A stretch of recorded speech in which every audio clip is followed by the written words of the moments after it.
దావీదు కోసం ఎదురు చూస్తున్నాడు. జాగ్రత్తగా వినండి. దావీదు కోసం దేవుడు ఎదురు చూస్తున్నాడు. దేవుడు ఎంత కనిపించాడో ఒక మాట చెప్తాను, జాగ్రత్తగా వినండి. తండ్రి పట్టించుకోలేదు, జాగ్రత్తగా విన్నాడు. తండ్రి పట్టించుకోలేదు, తండ్రి కనీసం పరిచయం చేయలేదు. దేవుడు ఎదురు చూస్తున్నాడు. దేవుడు ఇంకా ఎంత కనిపించాడంటే ఒక రాజుగా ఎంపిక చేశాడు. ఒక్కసారి జాగ్రత్తగా విన్నాం. గొర్రెలు మేపుకున్న వ్యక్తి జీవితం ఎలా ఉంటది? బాగుంటది. ఎలా ఉంటది? అందరూ చేయంటారు కదండి, తిడతారు కదండి. గొర్రెలు ఎక్కడికి పడితే అక్కడికి వెళ్ళిపోతే ఆ మొక్కలు తినేస్తుంటే తిడతారు కదండి. ఎక్కడో దూరంగా అడవుల్లో మేపుతున్నాడు గొర్రెల్ని, ఉదయాన్నే క్యారేజ్ పట్టుకుని వెళ్ళిపోతున్నాడు. ఇప్పుడు ఉదయాన్నే క్యారేజ్ ఏమవుతుంది? చికెన్ పట్టుకెళ్తారా, కొన్ని మటన్ పట్టుకెళ్తారా, ఏదో చెద్దన్నం పట్టిపోతారు కదండి. ఇప్పుడు చెద్దన్నం పట్టుకుని వెళ్ళి భోజనం చెట్టు కింద కూర్చుని తినే ఆ భోజనం దగ్గర నుంచి రాజభోజనాలు తినే స్థితికి దేవుడు ఇస్తుంది. అర్థమవుతుందా?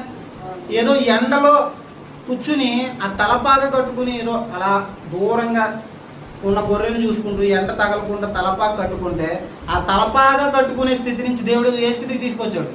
కిరీటం పెట్టుకునే స్థితికి తీసుకొచ్చాడు. గొర్రెలు మేపుకునే చిన్న కర్ర, ఆ కర్ర పట్టుకుని అడవులు అటు ఇటు తిరుగుతుంటే ఇప్పుడు దావీదుకి దేవుడు ఇచ్చిన స్థితి ఏంటంటే రాజదండం పట్టుకుని రాజ్యాన్ని పరిపాలించే స్థితి ఇచ్చాడు. గొర్రెలు కాచుకునే స్థితి నుంచి ఇశ్రాయేలు రాజ్యానికి రాజుగా చేశాడు. దేనికోసం? ఏముంది దావీదులో? విశ్వాసం ఉంది. ఇదే విశ్వాసాన్ని జ్ఞాపకం చేసుకోండి అని హెబ్రీ సంఘానికి, హెబ్రీ పత్రికలో పౌలు గారు జ్ఞాపకం చేస్తారు. అర్థమవుతుందా? దావీదులో ఉన్న విశ్వాసం, ఆ విశ్వాసపు స్థాయి ఏంటంటే ఆ గొర్రెలు కాచుకునే స్థితి నుంచి దేవుడే దావీదు కోసం ఎదురు చూసే స్థితికి ఆ విశ్వాసంలో ఆయన ఎదగలిగాడు.